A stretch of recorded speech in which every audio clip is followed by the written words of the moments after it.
in a conversation ahead of time, and then we go, oh, we're on live now. Let's go talk. On the talk shows, they call it the host chat time. Ah, that's what they call it. Good to know. So Barry and I are very curious. When do you have your first disagreement when you're first starting to meet somebody? Because we are in total agreement that avoiding conflict can create more problems. So when do you have your first time that you dare to say, I need something different, or I want something different, or you did something that upset me? So we're going to talk a lot about that today, about how not avoid conflict, but how to do it fairly and nicely and kindly, that you might actually get what you want and need. Yeah. What a concept. Yeah. What a concept. Thanks for watching us on the newsstreamingnetwork.com, WGSN-DB, Going Solo Network, radio, TV, and podcast, #1 internet singles network. And this is Let's Talk Dating with Christine and Barry. Hi, Barry. Hi, Christine. You notice our new banner at the top's been fixed? For those watching online, you can see it's been put in the right order now. So we have our show title and our names up top in lights. And we have lots, especially mine, I have lots of letters in my name. So Cece did a good job of fitting that all up there. It looks very pretty, actually. Yeah, I like it. It's good. I like it too. And if you didn't listen to the podcast, forget what you heard, because you wouldn't have seen it. But if you want to go find us on YouTube, you must already play there. We'll tell you about that at the end of the show. Yeah, one of the people that did the reel with me, we always talk on the phone, and he's the one that listens to podcasts on the plane. He goes, "Oh, it's really fun to see you in real life." Right. Because we see each other's pictures on the phone. It's pretty funny, but we just never Zoomed before, so it was really kind of fun to go, oh, this is what you really look like when you're moving. It's good stuff. So this week's topic. Yes. So I am clear, because this is how I was raised as a young girl, to not make waves, not upset people, not be forthright about what it is I need and want. My sister did not get that message. She was 4 years younger, and that was not her way at all. But it certainly was me, and I've certainly discussed this with lots of women that are in my age group, that we needed to be nice and we needed to get along, and that if we needed something, we would hint. We would use subtle and innuendo, and often, not always, but often other women would sort of figure out what we needed, that we needed help with something. Oh my gosh, this is so overwhelming. And a woman would just step up. Well, it doesn't work with men hardly ever, that when you use subtle and innuendo. You guys, it's not how your brain works. You're looking for the very specific instruction. I'm keeping quiet. I think it's very smart. And the other thing that happens is, for women, because we know we can read each other's minds pretty well, and we think we can read men's minds, and we think that you should be able to read our minds. So then we get really mad when you do or don't do something, but we haven't told you to do it or not do it. So then we just get mad, but we don't do the conflict part where we actually are going to talk about it. Look at all those things that we cause that don't have to happen.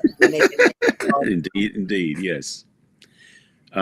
Before I dive in further, because you already talked about your upbringing, I talked about my own upbringing, says relevance to what we're talking about here. Is I grew up, as I said before in other talks, being from England originally, in case you hadn't figured out by now, but from my accent. But growing up in a very reserved English and Jewish and Stoic family, emotional expression wasn't really part of the vocabulary as a kid. In fact, I have my own memory, which may not be accurate, but my memory is that my parents, who were together 60 years, never argued in front of the kids. Now, I'm sure they did, but I don't remember noticing it. And so I had this wiring inside, is that if you have loving, you don't argue. And that was the rules in my head. It wasn't spoken out loud, but it's what I intuited from what I witnessed. And so, yeah, my brother and I, my brother's 4 years younger than me, we would get into fights all the time and beat each other up. It wasn't arguing, we'd just be boys being boys sort of things. That was a different sort of thing. But I remember basically that my default path at home, when I didn't get what I wanted, or couldn't ask what I wanted, would be almost petulance. It would be just like throwing a fit and then walking away and being upset, which was totally not a very masculine thing to do, but also was the way that I was raised in the family. And so I didn't understand also that having an argument was something you could have in a loving relationship. My wiring, again, because I didn't have that framework, was if there's an argument, it meant it wasn't loving. And in fact, my first 2 or 3 relationships would end because of an argument, because there was such a confusion in my mind that if they're upset with me, there's a conflict. Obviously, there's no loving, therefore I need to leave. That was my logic. So we all have different ones. I'm just saying that's my own experience. So I definitely am grateful I learned the lesson about this, and we'll talk more as we go through the episode of how to have conflict without losing the love, because I didn't necessarily lose it. I just didn't think it was there anymore. I mean, it was just the wiring I had. So I had some very clumsy upbringing, to say the least, in terms of this area. So I'm going to speak from a very personal experience of what I've learned since then. And it's very often when we have no filtering and we have no life experience when we're children, we just absorb what happens, and we either do it because of it, what we do in our adult life, or in spite of it. So in my family, there was a lot of yelling. Yeah. That's how my parents got through stuff, is they yelled a lot. And yelling's always been hard on me anyway, and I'm sure it made it extra hard because I was this hypersensitive person. So I made it's interesting. My brother and sister and I all talked a lot about, as we got to be adults, how much we were not going to yell in our relationships, which then made me not speak up for myself for a whole nother reason. So yes, learning that conflict yours meant no love, mine meant that nothing. Oh, everybody's going to yell. If you're going to speak up about something, then everybody's going to yell, and I don't want yelling.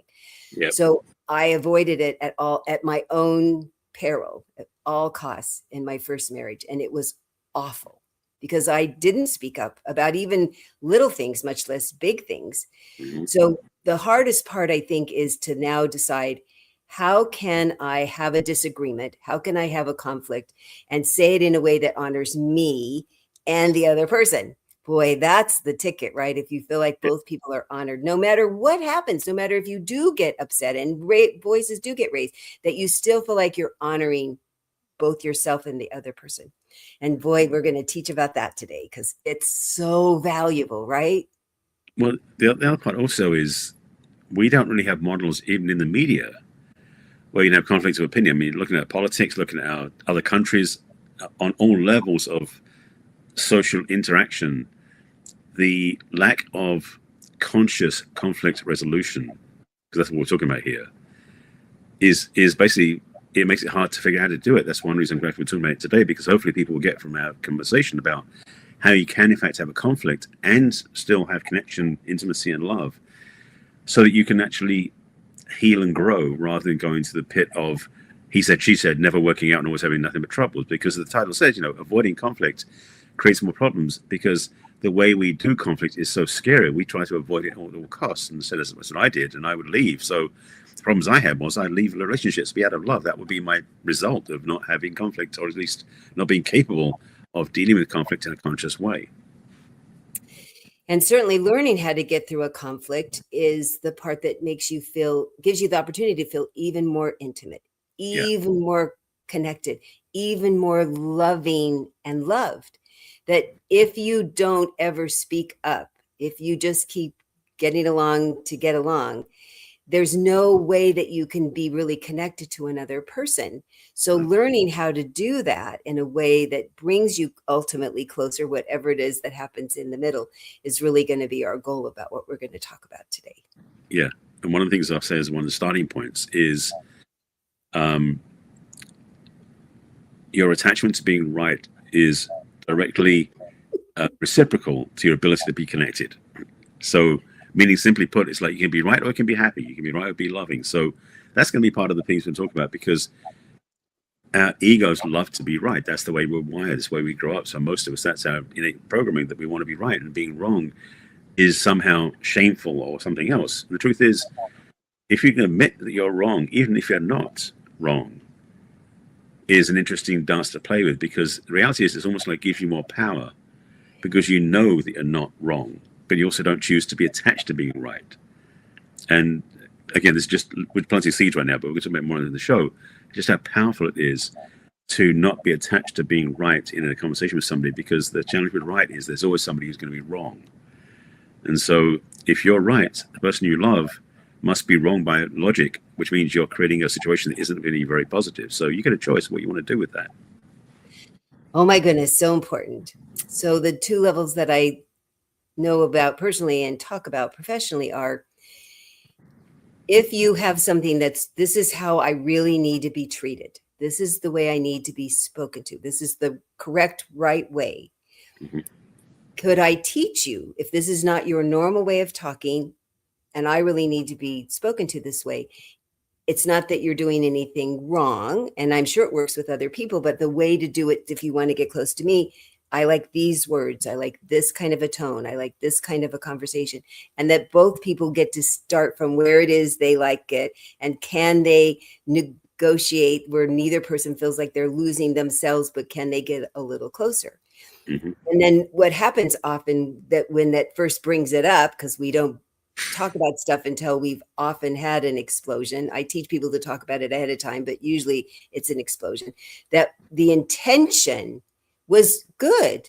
It was honorable. I really meant this as a positive thing or a nice thing or a helpful thing. And then what happened to those words when it went through the air and went into the other person's ear, it felt, because of a whole bunch of family things or the mood they're in, it feels critical, or it feels picked on, or it has this whole negative thing about it. So you've now upset them. Yeah. They're upset by what you said, and they're hurt by what you said. And so if your intention was to say something that made them feel pleased and you succeeded in making them feel upset, then saying, oh, even though I meant, wow, it sounds like I really hurt your feelings. You're really upset by what I am so sorry I upset you. I am so sorry I hurt your feelings, even though you didn't mean it, even though that was your intention, and you had no control about what happened to those words when they went zooping in their ear and crashed around their head. That when they're upset by what you intended to say nicely, there's no way they're going to listen to it was nice and that you meant it and then an apology until you go, oh, wow, I screwed up. You were upset. You were sad. You didn't like what I said. Okay, I'm sorry. And it's very difficult to apologize for something that you didn't mean. Oh, there it is. That you didn't mean to upset somebody.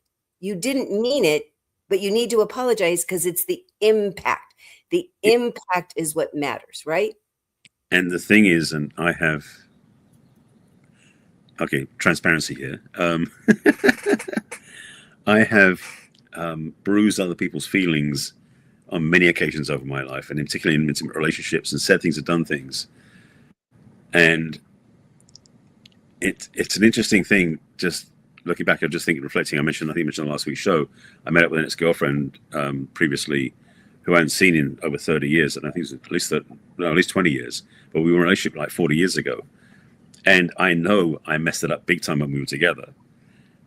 But, 40 years later, we're in much better terms. But still, I don't think you want to wait 30 or 40 years after you had a breakup to figure things out, because frankly, that's where life gets wasted, the time you don't spend it. Because as soon as you have realized, and sometimes it isn't right at the moment you say it, it could be a few days later, it's like, what I did was so off base, and what I did was so affrontive, and I know they're feeling hurt and every wounded.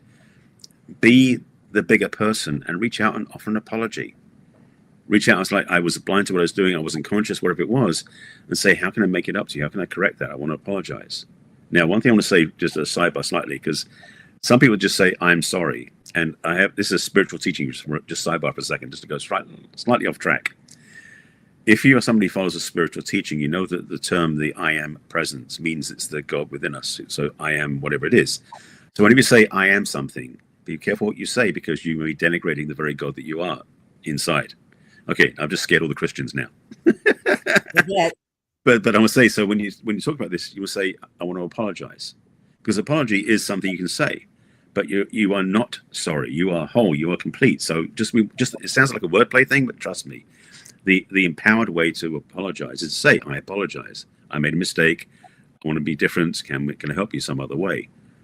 Do that, and you'll be much more on the path to help the other person and be whole yourself at the same time. There you go. Mm-hmm. 2 different perspectives. Yep. When you've now realized that you really want to get closer to this person and you really don't mean to upset them, then acknowledging that you upset them, acknowledging that this impact happened. Wow.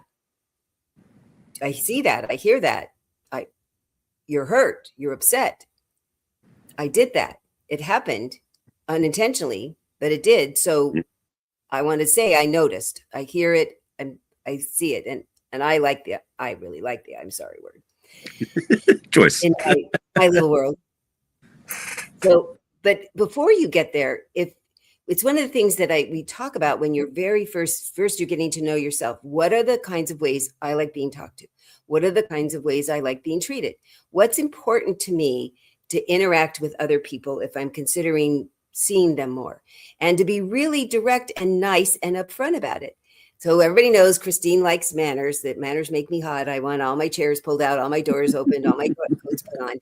And it makes me happy. But I tell them ahead of time, this makes me happy. Would you do that for me, please? And I promise I will tell you thank you. So I don't get all upset if he doesn't do it, if I didn't tell him already that I like this.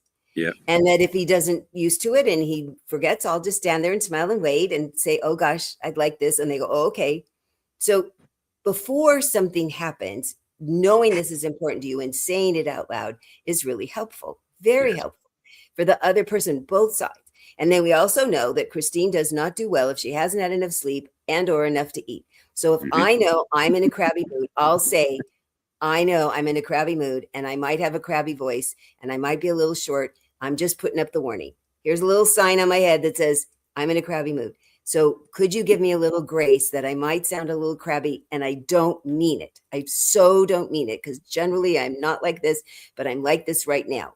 And people have really appreciated when I've given them the warning ahead of time. Well, the thing with that is, if you are self-aware enough to know when you're off base and you're not going to necessarily receive information clearly, be upfront with them and let them know that, because somebody may say something that upsets you without them realizing they're doing it, because you know that you're not in a good space to receive it. So it's a simple thing to do. So I think it's very brave, but also very honest to say up front, that's the way it is. And by the way, I think it should be a t-shirt about manners make me hot. That's a great t-shirt idea. I have a friend who makes t-shirts. I will request that. Yeah, it is very brave. And I didn't do it for a long time. And what happened was, the reason we change is when the pain gets bigger than the fear, because I was too afraid to say out loud what was going on for me, but I didn't like the consequences. So finally I said, well, let's see what happens if I do actually say it out loud. And I had much better results. And the people who aren't going to do it, at least they tell me right up front, I don't care. I don't care that you're a big crab. Or I don't care that you want all your doors open. But now I know. And most people, as you said, were so, oh my gosh, good to know that your crabby voice doesn't have anything to, and then they'd go, what could I do? Is there something I could help you with, that your crabby thing? And I mean, they would just jump on the bandwagon to help me. So I felt very empowered once I started putting my little toe out there to do this, because it was very scary in the beginning. I didn't think I was going to get as many positive reactions as I did, but I did. This is one of the gifts that we don't always give ourselves, is that we risk telling somebody our truth and we're afraid they're going to disown us or be upset and everything else. And you've proven that by simply saying, this is what's true for me, because the reality is you're not talking about what they need to do, you're just saying what you prefer. And when they choose to honor that, it's almost like you've been edified and honored for what you've chosen, which is a real powerful gift, because now you're in a place where you can say, for my peace of mind, this is what I prefer. Now, they may not do it, but the fact that they are willing to consider it is a step in the right direction. So part of this journey is oftentimes owning what you really need for yourself. I know we're going to take a break in a minute, so we'll save more for after the break. But there's a lot of things we can do for ourselves in the conversation. And to support the other person too, because we're really going to talk a lot about that. Yep. So, wow, if conflict's been a challenge about not wanting to do it, or you do it and it doesn't turn out well, Barry and I would be so happy to walk you through that. And the way to talk to me is to go to my website, which is theperfectcatch.com. Scroll to the middle of the page and you'll find a questionnaire, what's holding you back from love. And you'll talk about where are you now and where would you like to be and have it be different, so that you can get clear about that. And then when you send it to me, I'll be clear about it. And then you can schedule an online conversation with me through my calendar to either talk on the phone or on Zoom. And we'll puzzle this out together. It's a complimentary call. There's no strings attached. If you decide that you'd like to talk to me further, we can talk about that. You can also send me an email at Christine@theperfectcatch.com. And how would people reach you, Barry? So, Christine, I have a website and a way to reach me by email as well. So if you go to my website, which is barryselby.com, similar to Christine, I have a way to reach me in my calendar. So at the top of the homepage of my website, there is a button that says, let's have a conversation or let's chat.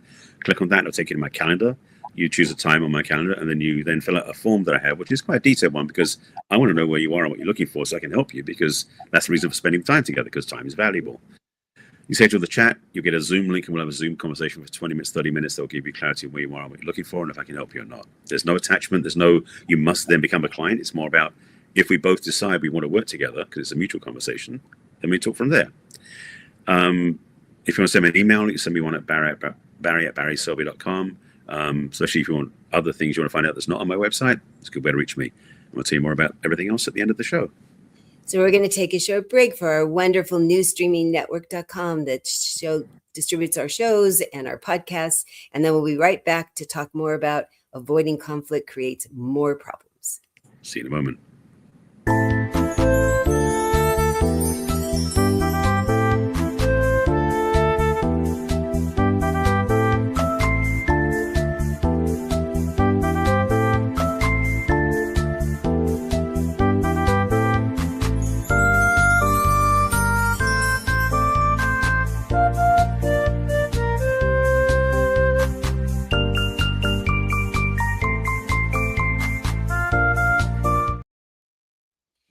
Welcome back to Let's Talk Dating with Christine and Barry. And today we're talking about avoiding conflict creates more problems. It just does.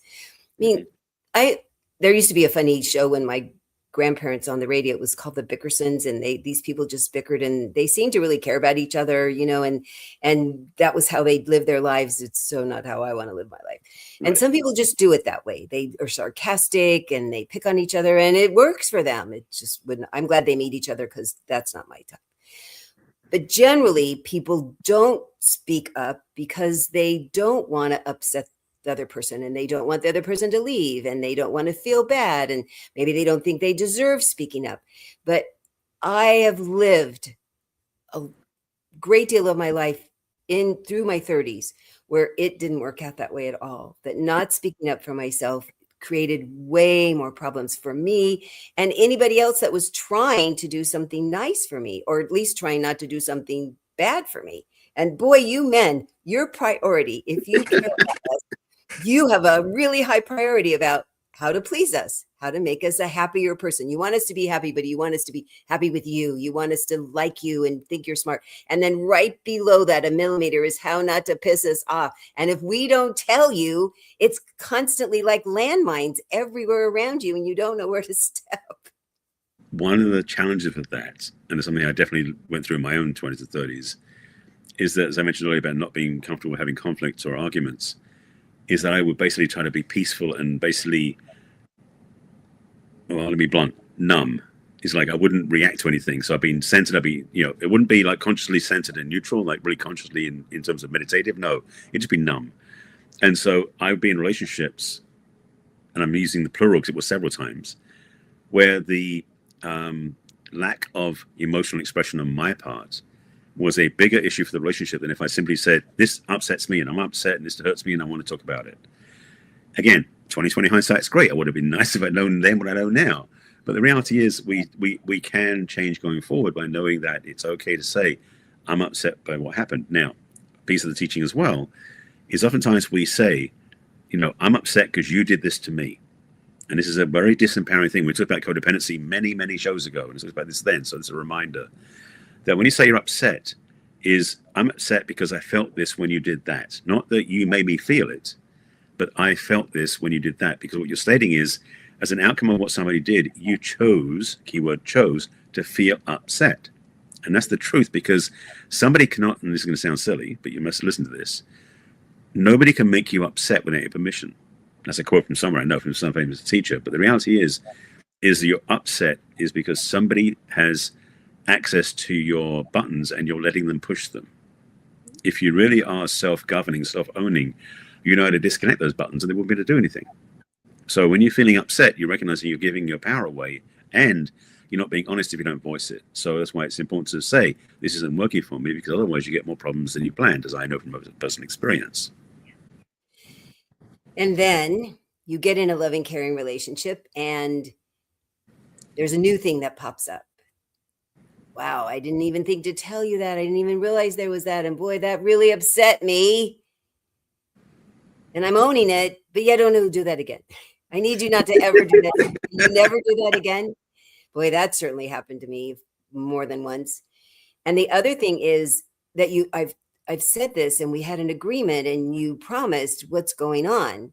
So to still speak up in the most honorable way you can for yourself and the other person, to keep your voice at a good volume, to keep your words the least amount of accusatory as you can.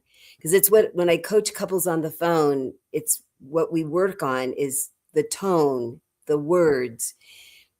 Because especially if somebody didn't know better, it's really unfair to get really upset.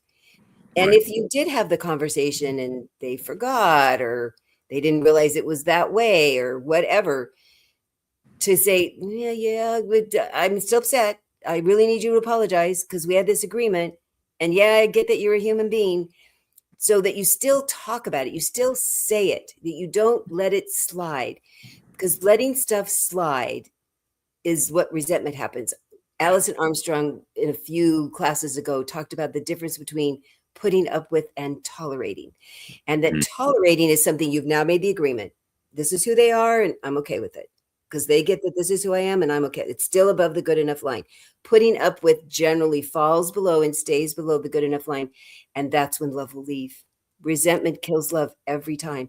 So that's one of the reasons we're encouraging you to figure out how to have a conflict, how to have a disagreement, because two adults in a relationship, often if you're living in the same four walls or you're seeing each other a lot, stuff's going to come up. It's just gonna. Somebody's going to act a way that you're like, well, that's just stupid, or well, he said something, or they said something so unintentionally that you need to say, wow, this is what's going on for me when you did that. What's going on for you when you did that? And say it out loud, but in the most honorable way. Because otherwise we just want to, the whole part of it's all you and lashing out. That is never helpful. And it was the example that I certainly had, that was the only way that you did conflict, was to lash out and tell the other person they were totally screwed up. It was a terrible way to grow up.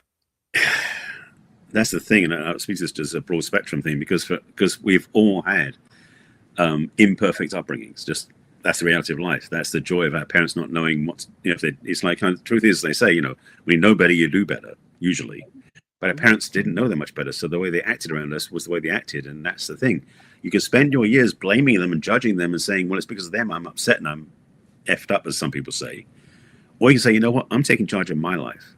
And I'm going to start learning how to navigate conflict and issues and problems and arguments from a conscious place, a caring place. I can actually have healthier relationships, not necessarily stay together, but at least if you do break up, it's over much cleaner terms, because you've come to a place of centeredness and neutrality versus I'm right, they're wrong, they're right, I'm wrong, all this upset and deflection, which is what caused so many upsets in relationship. And I mean, I remember working with a couple of clients, this is going back in was now, because I don't work with couples that often, but I was working with a couple quite a few years ago, and I watched the, how to say it, it's the elephant in the room.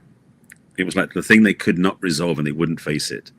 As much as I would give them guidance and support, they wouldn't take the feedback, they wouldn't take it in. And I realized that's the other part too, is that you've got to be willing to listen. I mean, if you listen to our show, watching our show, whichever way you were doing it, if you're not taking home what we're talking about, it's up to you.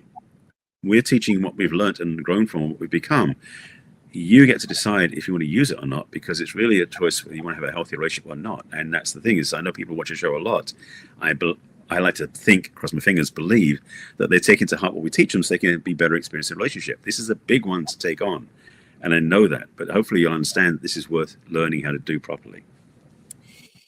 And certainly, as both of us have talked about, when we learned how to do this, life is just less hard. It just is. There's hard things that come up, and then they're not as hard when you talk about them.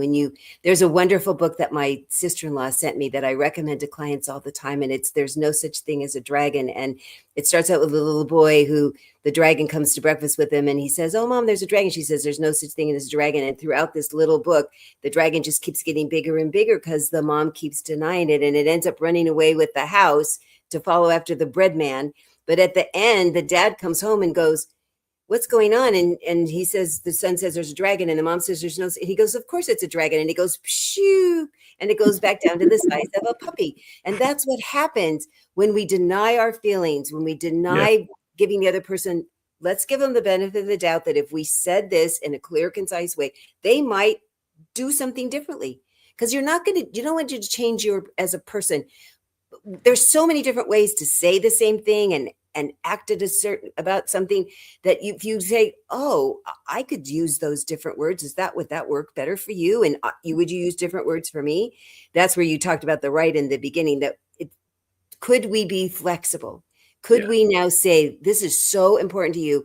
I could learn how to do that. And it won't make me less. It could make me more, because then I might have a better relationship with other people in the world if I started speaking to them like that, which is what happened when I told my mom how she needed to start speaking to me differently. She said, oh, people are being nicer at my women's club. And my brother said, you did that. That is the fun thing about this, is that the positive side effects can be quite unexpected. But the truth is, again, because of an intimate relationship and dating and the sort of connection, when you're out in your first few dates with somebody, and it's one of the things that comes up, is it's important to watch how the other person acts. Because as much as you say, well, I'm attracted because they're physically fit or they're the right information, whatever it is, but see how they interact with the bus boys, or open a door for people, because those are hints about how they'll handle conflict and difference of opinion. And so when you are witnessing somebody who has a level of humility and vulnerability when they say, this isn't working, can we change it? Like if the food isn't good, something wrong with the food at the restaurant if you're in, and they send it back, but they send it back with such vitriol and upset, so that basically the chef's scared of his boots. Or if say, the food was great, but unfortunately it just doesn't work for me, can we get it changed? Those sort of things are so obvious if you notice them. But sometimes people just gloss over them and think, oh, it's just first date, it's fine, they ignore it. But the recognition is that avoiding conflict, or I should say, being aware of how somebody's issues and upsets show up, can be a very powerful teaching moment when you're on a first or second date even. So this is not just when you're 20 years into a relationship where stuff shows up. From the get-go, there's things to learn here. Yeah, it's really important to watch how people handle things. Do they explode? Do they avoid? How did they talk about it or not? It's very telling. It's something I've paid attention to a lot when I've been going out with people. And it's not just, are they nice? Because if there's something that comes up, how do they handle that? How do they handle something that needs to have a conversation about? Because it's going to be how they're going to handle it with me. So I want to know ahead of time. Yeah. It's oof. Just the sigh alone says volumes. It really does. It really does. And how do you handle it when something comes up at a restaurant? Or because if you don't honor yourself first, all is lost. So if you're not pleased with the food, the chef, I would say 90% of the time, they really want you to be happy with their food. So if you're not happy with the food, please send it back and say, this is what I'd like differently. I didn't expect it this way, or gosh, I ordered it wrong. They're fine. They would much rather you eat the food and be happy with it that they made. They took the time and energy and spent the money. So watching how somebody handles that kind of a situation, if you're going to have a meal with somebody, I think tells a lot about how they would deal with conflict when it got bigger, because things only just get bigger the more that you care about somebody, and how would they handle that in the future, right? Oh, yeah. One of the things that I'm also aware of, I've had experience in past relationships, is comfort being the passenger in the car. I'm not as bad as I used to be, but I was a bit of a terror when it came to driving. And I remember on more than one occasion being with a partner who was basically climbing the walls in the car when I was driving a little bit too fast, a little bit too crazy. And it was something that I learned a lesson myself. But the thing is, I ignored the signs that she was giving me, but she didn't tell me up front that there was a conflict there. Because frankly, if she told me, slow down, it doesn't work for me, which had happened as well, by the way, I felt more comfortable saying, okay, I can go with it. I'll be more, because when I'm with her, I'll do that. Now it's automatic for me, basically. But I remember just the lack of awareness is a simple way of putting it, but my total obliviousness to the fact that she was acting so upset, but didn't say it to me, that I was ignoring it. So I almost had it inside of me that he doesn't tell me it's wrong, I don't think it's wrong. So there's definitely improvements of communication available to us. And we don't want to upset you. We don't want you to drive more aggressively, because that was my dad and my first husband. And then I ended up marrying somebody who made me feel safe every moment I was in his car. So yeah, it's really a challenge to learn how to speak up in a way that you would feel good about saying it and the other person would be receptive to hearing it. So it's a technique and a skill that Barry and I would be so happy to teach you. If this is something that's been a problem for you, that you don't know how to speak up, or you've gotten bad reactions and you don't want to do it again, then learn. It's really important. And Barry and I would be so happy to teach you. This is what we do. Yes, indeed. So, I'm going to send you back to my website if you'd like to talk to me. So it's theperfectcatch.com. My tagline is learn how to be one, and then you'll attract one. So this is learning about yourself and how to handle conflict inside of you, and then how to vet people that you want to be with and how do they handle conflict. So if you scroll to the middle of my homepage on my website, you will see a questionnaire. What's holding you back from love? Fill out all the questions about where you are and where you'd like to be, and make a appointment through my online calendar. It's complimentary, and I'm happy to speak to you on the phone or on Zoom, and we will puzzle it out. If you go to the top of my website, there's a book. I wrote a dating column for 10 years, and my sister-in-law turned it into a book. And it has, people tell me they're really helpful chapters. So if you just click on that, I'll send it off to you. You can also join my mailing list. You'll get a repeat of this wonderful live podcast that we do every week, full of lots of information about dating and relationships. You'll also find out other things that are going on in my life. Go to the bottom of my screen and you'll find all my social media of Facebook and LinkedIn and Instagram and X and YouTube and Pinterest. And on YouTube, Barry and I've now got over 280 podcasts that are on there, and you can watch and listen to us. I'd also be happy for you to send me a personal private email at Christine@theperfectcatch.com. So Barry, tell people how to get a hold of you. Well, that's a lot of stuff to offer, so I'll make sure I offer as much on my side of things. So my website, again, is my name, barryselby.com. And at the top of the screen, as I mentioned before, there is a button you tap on, which is Let's Have a Conversation. It takes you to my calendar, and then if you choose a spot on my calendar, you get then a questionnaire filled out, which is a long and really detailed ways of me finding out more about you and what makes you tick and what you're looking for and how it works. So fill that out, get in my calendar, we'll have a Zoom chat and see where we are and if you want to work together and if I can help you. I do guarantee that if we have a conversation, I'll give you at least one or two things you can take with you, no matter whether you work with me or not. That's my gift to you. At the bottom of the homepage on the website is my email list. You can just opt in with your name and the email at the bottom of the screen, and that then puts you into my email list. So you get a replay of the show every week, plus other things I'm working on, other invitations, other things I'm talking about, which are more provocative, inspirational, and otherwise additive to your life. The middle of the homepage and website is the first of my two assessments. They're quizzes, basically. The first one is are you ready for a relationship? So it's a relationship readiness assessment. And you can just click on the button on the middle of the screen, or you can go to barryselby.com/quiz to get there. Fill it out. You get an email from me, which basically gives you a review rating on the scale of where you are. And that gives you some tips and guidance to go from there. The second one is the self-relationship assessment. Basically, what's your relationship like with yourself? That one you can't click on a button, but if you go to barryselby.com/self-quiz, you get to that quiz, which is a much more detailed, deep self-reflection. So you go through that and you'll get a downloadable PDF as well, which gives you tons of guidance and ideas and insights. So worth doing that for that alone, and gives you navigation. In both the emails you get back from me, you will also get an invitation to reach out to me for support, because I'm all about support. If you go to my book page on my website, where my book is, and you can see the book is behind me on my shelf, that's my best-selling book called 50 Ways to Love Your Lover. It's 50 principles for healthy relationships for singles, couples, men or women, straight or gay. You can go to the book page of my site, and at the top of the page is an audio recording made by two AI voices that speak deeply accurately about my book, and you get a good 12-minute review of my book from them before you even buy it. So do that first, then you can buy the book either online through Amazon or through my page. The physical book, the ebook, or the Kindle version, they're all available. If you want to find me on social media, you can find me on all the major platforms under my name, Barry Selby. So you can find me on Facebook, LinkedIn, Pinterest, Blue Sky. And I'm back on TikTok as of yesterday. I haven't done anything recently, but there's some videos up on TikTok. So if you're on TikTok, follow me there under my name, Barry Selby. You can also find me on YouTube under that name, where all of my recordings, including all these shows, plus another 1,000 other videos are. So you can find lots of content from me to teach you about love and relationships and other things too. And that's a very large archive of video tracks you can watch. And if you want to find me on Instagram or Threads, it's under the real Barry Selby. That one got changed for different reasons, but otherwise it's Barry Selby and everything else.